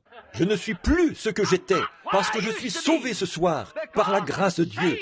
Et j'ai reçu le baptême du Saint-Esprit selon la commission. Il a été déversé là-bas le jour de la Pentecôte. La promesse a été donnée et je l'ai cru. Rien d'incertain. J'ai entendu le son, j'y ai obéi et je suis certain que c'est ce que c'est. Certainement, je le sais, assurément. Siméon, un vieux sage d'environ 80 ans, et cela faisait des centaines d'années qu'il n'y avait pas eu de prophète sur la terre. Mais il se promenait, jouissant d'une grande réputation. Le Saint-Esprit lui a parlé un jour et a dit, « Siméon, tu sais, tu ne mourras pas avant d'avoir vu le salut du Seigneur. » Gloire!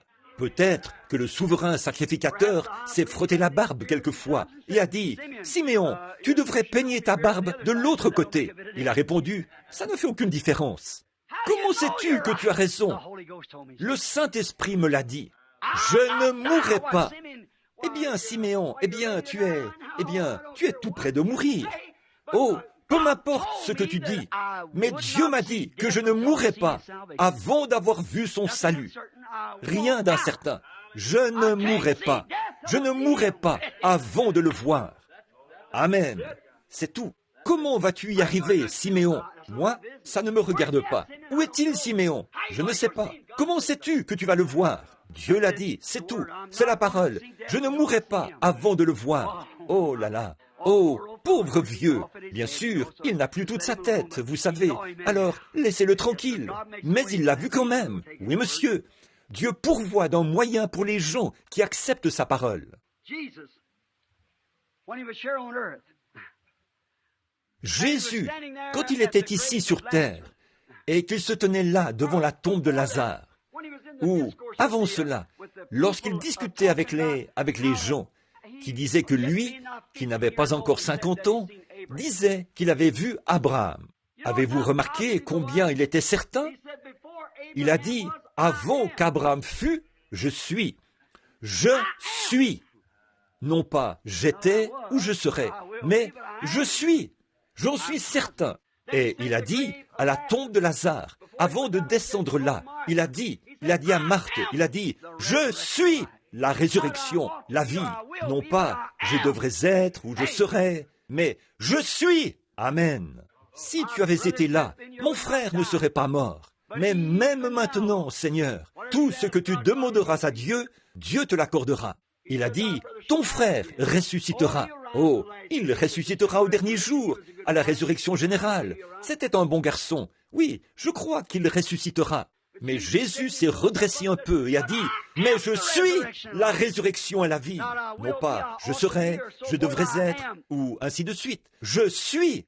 Il n'y avait rien de chancelant ou de précaire là. Rien d'incertain. Il n'y avait aucun doute. Je suis la résurrection et la vie. Celui qui croit en moi vivra, quand même il serait mort. Quiconque vit et croit en moi ne mourra jamais. Non, non pas. Ils pourraient ne pas mourir. Ils ne mourront peut-être pas. Ils ne mourront pas. Rien d'incertain là. Ils ne mourront pas. Celui qui écoute mes paroles et qui croit à celui qui m'a envoyé a la vie éternelle et ne vient point en jugement, mais il est déjà passé de la mort à la vie. Ils ne devraient point venir au jugement. Ils ne viendront point au jugement. Amen. Il a subi mon jugement. Je n'ai rien à faire là-bas. Amen. Voilà. Passer de la mort à la vie. Oh, bon. Elle a dit qu'elle croyait cela. Maintenant, Jésus n'a jamais dit, eh bien, tu sais, étant donné que tu crois cela, et que tu sais que je suis la parole, tu sais que je suis celui qui devait venir. Tu l'as confessé, tu le crois.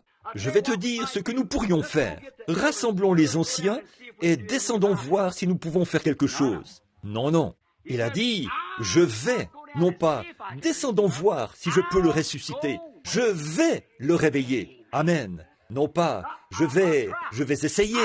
Je vais le faire. Rien d'incertain. Ce n'était pas un son confus quand il a dit « Je le ferai, je le ferai ». Et le même qui a dit « Je le ferai » vous a fait une promesse. Alléluia. Oh là là. Amen. Je vais le réveiller. Il a aussi dit « Détruisez ce temple, et je verrai ce que je peux faire. Détruisez ce temple, et je le relèverai en 3 jours. » Rien d'incertain. Maintenant, je vais essayer. Vous pouvez tous rester autour et voir si je peux le faire ou pas. Ah non, je le relèverai. Rien d'incertain. Je le relèverai. Vous détruisez-le, moi, je le relèverai. Oh là là. Pourquoi? Il savait qu'il était cette personne dans l'Écriture dont David a parlé. Je n'abandonnerai pas son âme dans le séjour des morts et je ne permettrai pas que mon sein voie la corruption.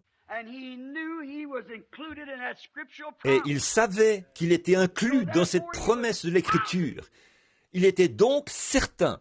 Maintenant, ne pouvons-nous pas être tout aussi certains? Nous prenons exemple sur lui pour d'autres choses. Tant que la parole de Dieu le dit, ne pouvons-nous pas être aussi certains de la parole qu'il l'était? Je suis la résurrection et la vie. Je le relèverai. Amen. Pourquoi?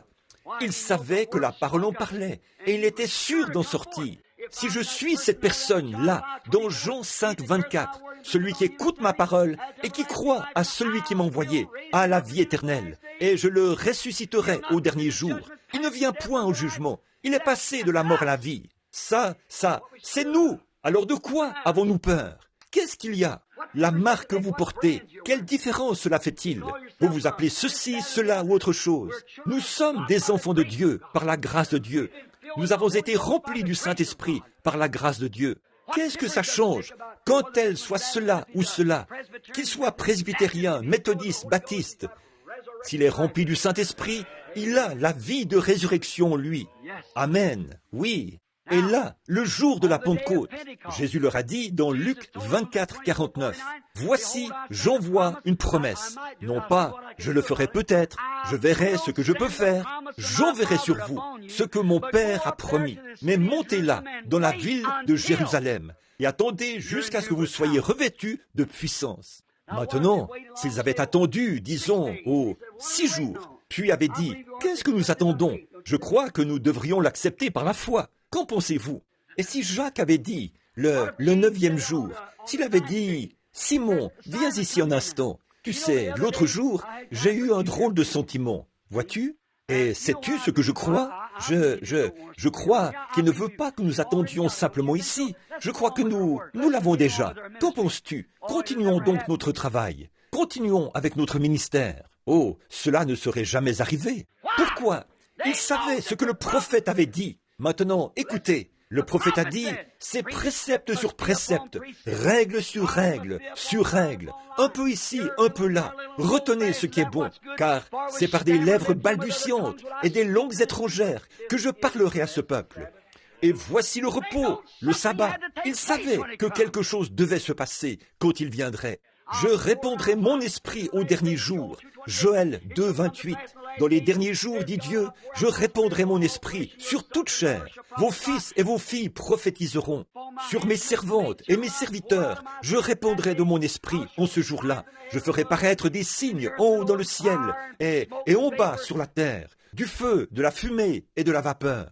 Ils savaient que cette venue du Saint-Esprit devait être accompagnée d'une certaine expérience. Ils n'acceptaient pas un son confus. Mais quand ils ont senti cette chose se mouvoir et qu'ils ont vu que cela concordait avec les preuves bibliques, ils n'étaient pas incertains. Ils sont sortis dans les rues. Excusez-moi, oh là là. Ils étaient certains que c'était le Saint-Esprit. Vous savez à quel point ils en étaient certains, jusqu'à ce que Pierre, ce brave homme sans instruction, saute sur une souche ou une boîte ou quelque part et dise « Homme de Judée !» Il se bombait le torse comme un coq nain. Il a dit « Homme de Judée, vous qui séjournez à Jérusalem, j'avais peur de vous auparavant, je n'ai plus peur maintenant.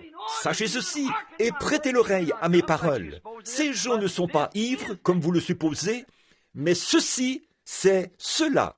Nous espérons que c'est cela. Nous croyons que c'est cela. Il a dit, ceci, c'est cela, qui était dit par le prophète Joël. Alléluia. Rien d'incertain là. Ceci, c'est cela, qui était dit par le prophète Joël. Oh là là. Jésus a dit dans Marc 16, il a donné la commission à son Église. Allez par tout le monde, prêchez l'Évangile. Ces signes devraient peut-être, ils le feront peut-être de temps en temps, ils accompagneront ceux qui auront cru. Ces signes accompagneront ceux qui auront cru. En mon nom, ils chasseront les démons, ils parleront de nouvelles langues. S'ils saisissent des serpents ou boivent des breuvages mortels, cela ne leur fera pas de mal. S'ils imposent les mains aux malades, les malades seront guéris. Non pas peut-être, ils seront guéris. Ces signes accompagneront ceux qui auront cru. Laissez-moi résumer en disant ceci, frères, sœurs, pendant les prochaines minutes.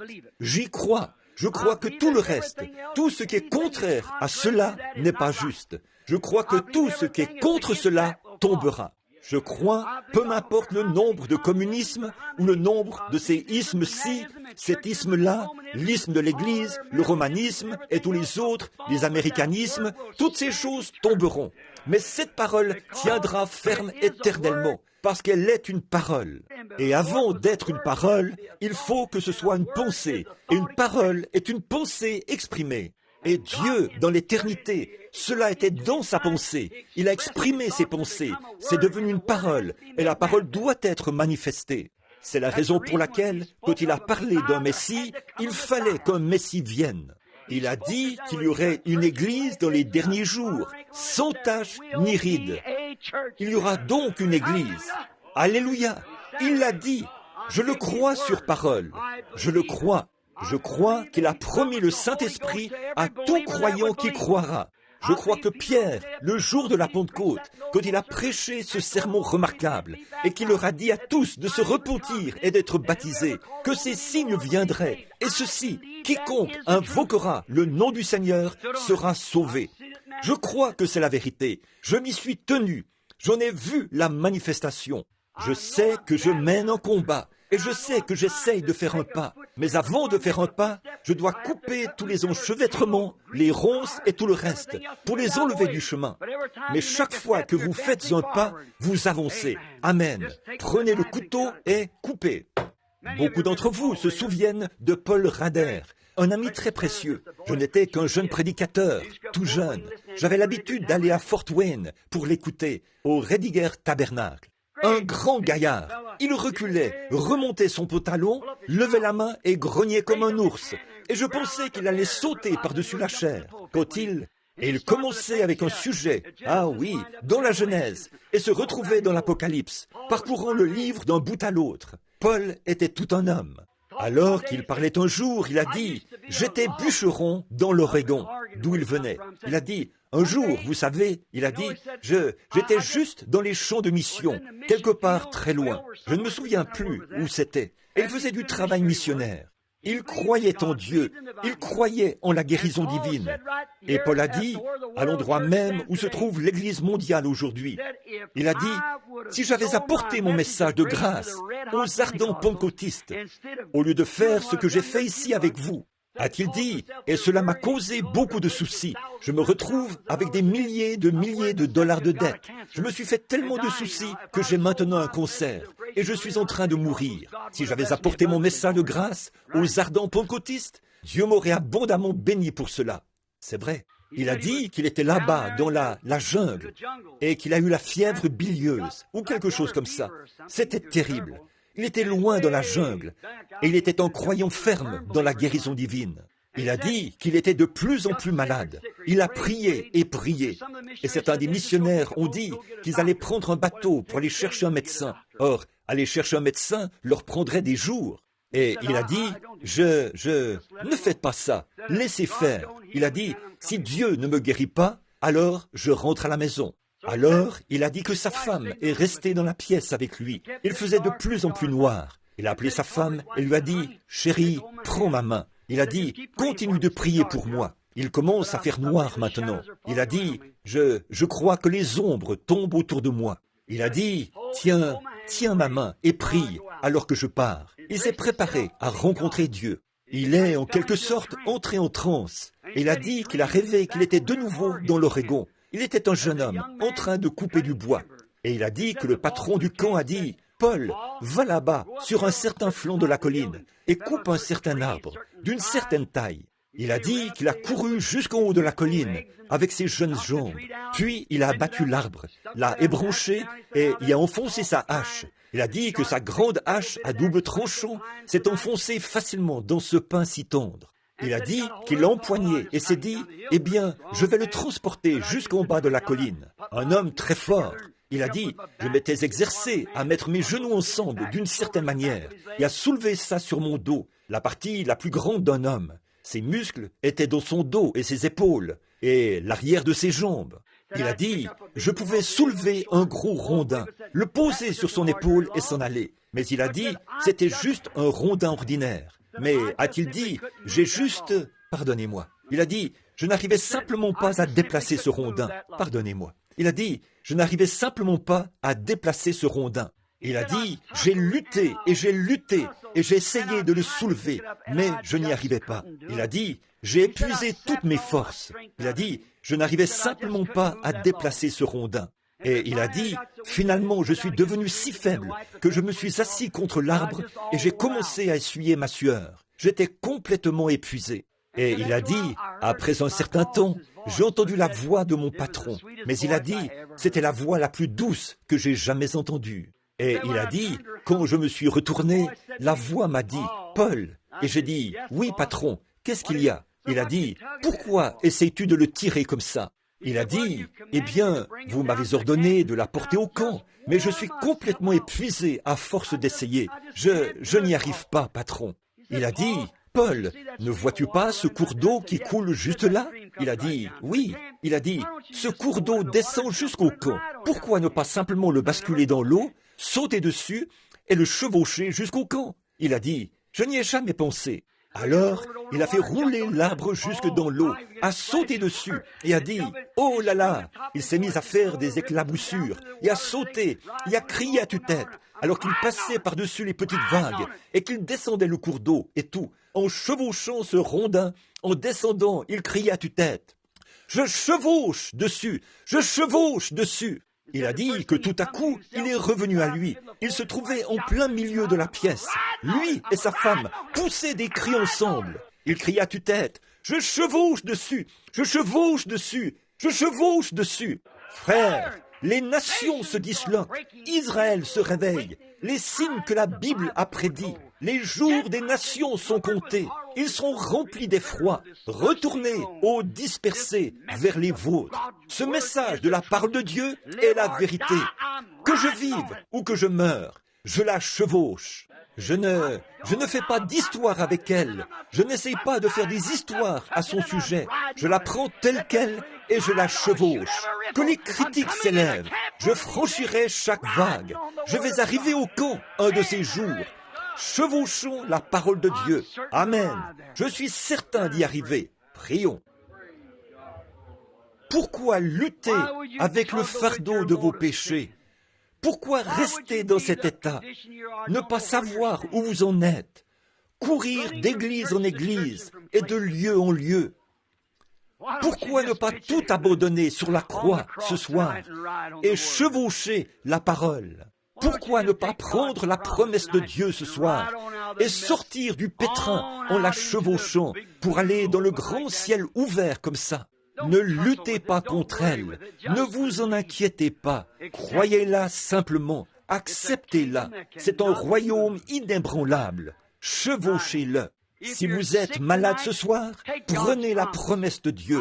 Je suis l'Éternel qui guérit toutes vos maladies. Comment vais-je me rétablir, frère Branham? Le docteur dit que j'ai un problème cardiaque, j'ai un cancer, j'ai ceci, cela, ou peu importe ce que c'est. Je suis sourd, muet, je suis aveugle. Qu'est-ce que ça change? Acceptez simplement la promesse de Dieu et chevauchez dessus. Prenons un grand bâton, enfonçons-le ici et écrivons sur le dessus, la prière de la foi a été offerte ce soir. Je vais chevaucher dessus. La Bible a dit, la prière de la foi sauvera le malade et Dieu le relèvera. S'il a commis un péché, il lui sera pardonné. Je chevauche dessus. Je crois cela. Si vous avez fait quelque chose de mal, si vous êtes rebelle ce soir, celui qui cache son péché ne prospère point, mais celui qui confesse son péché obtient miséricorde. Pourquoi ne pas le confesser? Alors, que dois-je faire, frère Branham? Confessez-le et ensuite chevauchez dessus. Dieu l'a dit, cela vous éloignera tout de suite de votre péché. Y a-t-il quelqu'un ici ce soir qui n'a jamais vraiment mis sa confiance en Dieu pour le salut de son âme et qui aimerait qu'on se souvienne de lui dans la prière alors que nous terminons? Voudriez-vous simplement lever la main, dire « Priez pour moi, frère Branham. Je veux me décharger de mes soucis. Que Dieu vous bénisse. Que Dieu vous bénisse. Je veux me décharger. Que Dieu vous bénisse, madame. Je veux me décharger de mes soucis. Que Dieu vous bénisse, frère. Que Dieu vous bénisse là-bas, monsieur. Que Dieu vous bénisse, jeune femme. Très bien, c'est ça. Que Dieu vous bénisse. Je veux décharger tous mes soucis sur lui et chevaucher sa promesse maintenant. Je crois qu'il a fait cette promesse. Je ne mettrai jamais dehors celui qui vient à moi. Non pas ce que je ressens. On a prié pour moi hier soir, frère Branham. Je ne me sens pas mieux. Ça n'a rien à voir avec cela. Je ne chevauche pas mes sentiments. Je chevauche sa parole. C'est sa promesse. Frère Branham, je suis allé à l'autel 4 ou 5 fois pour essayer de recevoir le Saint-Esprit. Je ne l'ai jamais reçu.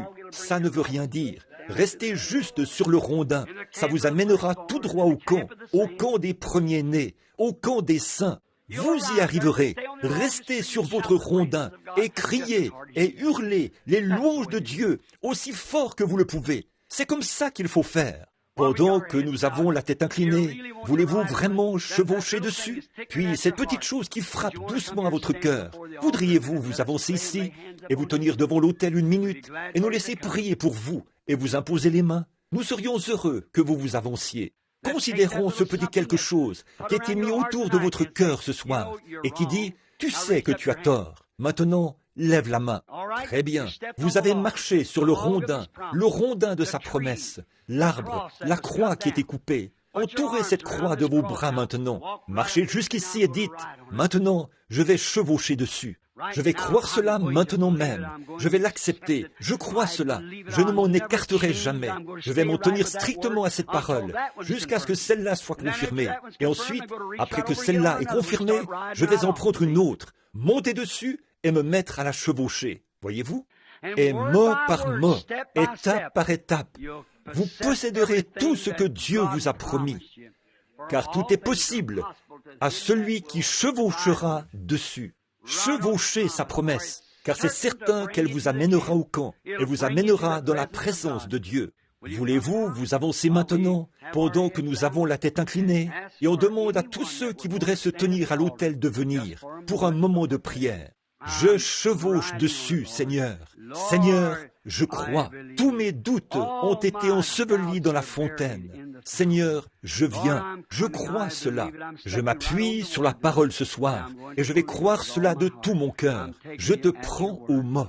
Une précieuse femme se tient ici devant l'autel pour prouver à Dieu qu'elle est sérieuse. Ne voulez-vous pas venir, vous qui aviez la tête inclinée, les mains levées, et qui vouliez qu'on se souvienne de vous dans la prière?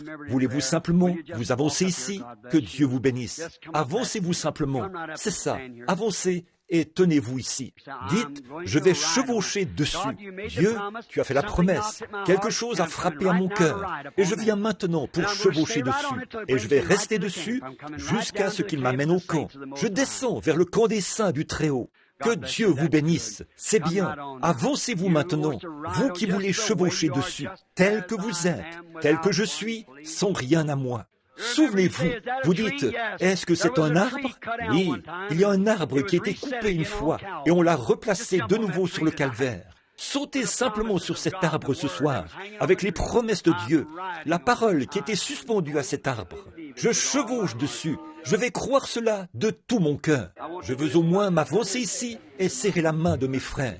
Que Dieu vous bénisse pour la merveilleuse position que vous avez prise. Je veux que vous restiez ici, juste un moment, pendant que nous prions. Que Dieu vous bénisse, mon frère, ma précieuse sœur, que Dieu vous bénisse. Le Seigneur Jésus, que Dieu vous bénisse, mon frère, que Dieu vous bénisse, ma sœur. Guide-moi, il vous guidera pour traverser le fleuve. Souvenez-vous, en tant que serviteur de Christ, je suis responsable de prêcher la parole. Je suis responsable de mon témoignage. Et est-ce que je me tiendrai ici ce soir, moi, un homme de 55 ans ou 53 ans, qui en aura 54 en avril, je me tiens ici et je sais que, et selon cette dernière vision, ce pourrait être mes derniers jours sur terre. Je pourrais vous quitter dans quelques jours. Je ne sais pas ce que cela signifie. Écoutez la bande et tirez-en votre propre conclusion. Je ne sais pas ce que cela signifie. Est-ce que je me tiendrai ici, moi qui suis porté à croire qu'il se peut que les derniers messages que je vais prêcher, c'est ici, à Phoenix, et dire quelque chose de faux, alors que je sais que ma destination est là-bas et que je serai jugé par mes paroles?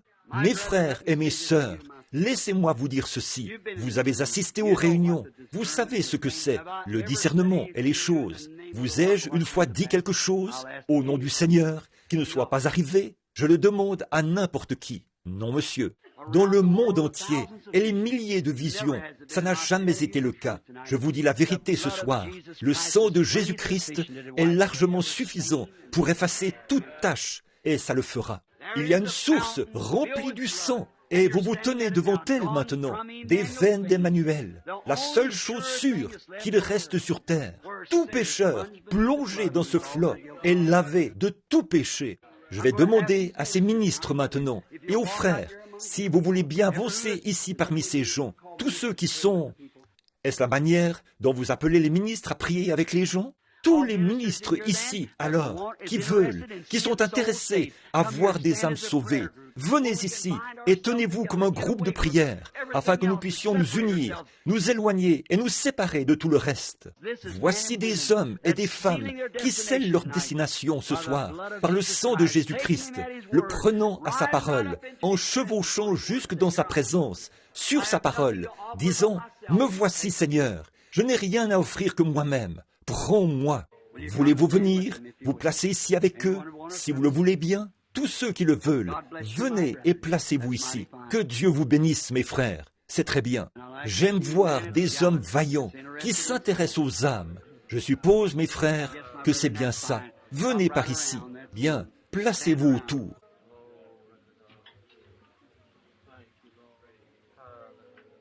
Maintenant, si la pianiste veut bien se mettre à jouer de la musique, chantons ce cantique, doucement maintenant, sainement, avec respect. Nous n'approchons pas de quelque chose de mythique. Nous n'approchons pas quelque chose qui n'est qu'un faux semblant. Mais nous entrons dans la présence de Dieu, l'omnipotent Jéhovah Dieu, celui qui a promis que là où 2 ou 3 sont assemblés en mon nom, je suis là, au milieu d'eux. Parlez-lui comme vous le feriez avec un ami. Dites, Seigneur, je suis désolé, j'ai péché. Nous allons chanter. Il y a une source remplie du sang, des veines d'Emmanuel. Tout pécheur plongé dans ce flot est lavé de tout péché. Le brigand mourant vit avec joie. Cette source de vie en son jour. Et moi qui suis vil comme lui, j'y puis laver mes péchés.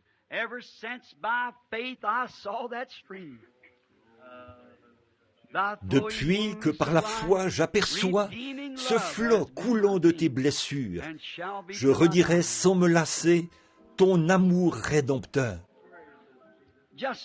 Soyez tout petits maintenant, vous n'êtes rien, nous ne sommes rien, chacun d'entre nous. Alors sincèrement, de tout votre cœur, inclinez la tête, et votre cœur aussi, partout dans le bâtiment. Notre Père céleste, je sais que tes paroles sont absolument vraies. Elles ne peuvent pas faillir. Elles sont la parole de Dieu. Elles sont Dieu. Et tu as dit, je ne mettrai pas dehors celui qui vient à moi. Et ces hommes et ces femmes se sentant repris dans leur conscience, sachant qu'ils ne sont pas en règle, se sont avancés ce soir, Seigneur, pour confesser qu'ils ont tort, sachant que quelque chose qui vibrait en eux les a poussés à avancer et les a conviés à venir à la fontaine. Et les voici debout, la tête et le cœur inclinés, pour boire des eaux de la vie gratuitement, qui ont été promises par Dieu. Reçois-les, Père, dans ton royaume. Ils sont à toi. Tu as dit, nul ne peut venir à moi si mon Père ne l'attire premièrement. Et tous ceux que mon Père m'a donnés viendront à moi. Et cela montre que Dieu les a donnés à Christ comme un cadeau d'amour. Et les voici, Seigneur. Aucun homme ne peut les arracher de ma main. Et je te prie, ô Dieu, de les mettre à l'abri ce soir, alors qu'ils se tiennent ici. Donne-leur le baptême du Saint-Esprit pendant qu'ils sont ici à l'autel.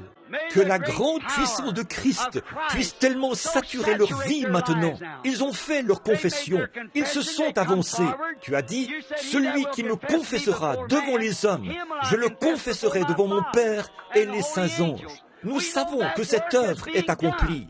Maintenant, Seigneur, scelle-les dans le royaume de la promesse du Saint-Esprit. Accorde-le, Seigneur. Répands ton esprit sur eux et remplis-les de l'esprit du Dieu vivant, afin qu'ils soient des témoignages vivants tous les jours de leur vie pour le royaume de Dieu. Que tout le monde dans l'auditoire se lève maintenant. Que tout le monde soit en prière maintenant. Nous allons prier pour que Eh bien, chacun de vous qui vous êtes avancé ici ce soir, avec sur votre cœur ce sentiment de péché, tout ce que vous avez à faire maintenant, c'est de croire cela. Le Saint, c'est par la foi qu'on accepte ceci. Vous acceptez, c'est ça la foi. Jésus a dit, « Nul ne peut venir à moi si mon Père ne l'attire premièrement. Et tous ceux qui viennent à moi, il les recevra. Il ne peut rien faire d'autre, parce que c'est ce qu'il a promis. Voyez-vous, ne vous appuyez surtout pas sur une sensation. Appuyez-vous sur sa parole. Voyez-vous, c'est la parole qui le dit. Celui qui écoute mes paroles et qui croit en celui qui m'a envoyé a, au présent, la vie éternelle. Elle ne viendra point au jugement, mais il est passé de la mort à la vie. Le Saint-Esprit, c'est une expérience du remplissage et du revêtement de la puissance pour le service. Mais confesser et recevoir Christ, c'est avoir la foi. Vous faites votre confession, puis vous vous sentez libre, parce que Dieu vous a pardonné vos péchés. Et sur la base de sa parole, il a dit, « Nul ne peut venir à moi si mon Père ne l'attire premièrement. » Voyez-vous, maintenant, c'est Dieu qui vous a attiré, premièrement. Je ne mettrai pas dehors celui qui vient à moi. Voyez, vous l'avez reçu. La seule chose, il est mort pour vous. Vos péchés ont été pardonnés il y a 1900 ans. Vous venez simplement maintenant accepter ce qu'il a fait pour vous. Voyez-vous? Et croyez-vous qu'il est mort pour vos péchés? L'accepterez-vous comme votre victime expiatoire? En d'autres termes, vous l'acceptez, car il a pris vos péchés. Allez-vous vous réjouir et le remercier d'avoir pris vos péchés? Vous croyez qu'il l'a fait? Alors, levez simplement la main, dites, « Je crois qu'il prend mon péché. Amen. Prends mon péché. » Très bien. Alors, vous êtes maintenant un candidat pour le baptême du Saint-Esprit. Si vous n'avez pas reçu le baptême chrétien, l'un de ces hommes ici veillera à cela, que vous soyez baptisés du baptême chrétien. Alors, comme Pierre prononçait encore ces mots avant qu'il ne soit baptisé, comme Pierre prononçait ces mots, le Saint-Esprit descendit sur eux. Pourquoi? Ils étaient tous dans l'expectative. Maintenant, vous êtes dans l'expectative. Vous voulez quelque chose maintenant qui vous scellera dans le royaume de Dieu, quelque chose qui sera réel pour vous. Vous voulez, ne voulez-vous pas recevoir le Saint-Esprit, chacun de vous? Ne le voulez-vous pas? Bien sûr que oui, c'est la puissance qui vous maintient. Voyez-vous, ils étaient là dans la chambre haute, priant en son nom. Ils furent baptisés du Saint-Esprit et revêtus de puissance. Voyez-vous, c'est ce que vous voulez maintenant, et vous pouvez l'avoir en ce moment même. C'est pour vous, maintenant même. Avancez, frères, tout le monde maintenant, imposons les mains sur ses frères et prions qu'ils reçoivent le Saint-Esprit. Avancez, frères, avancez. Maintenant, toute l'assemblée, levez les mains, tout le monde. Notre Père Céleste, au nom du Seigneur Jésus-Christ, remplis chaque cœur ici du baptême du Saint-Esprit.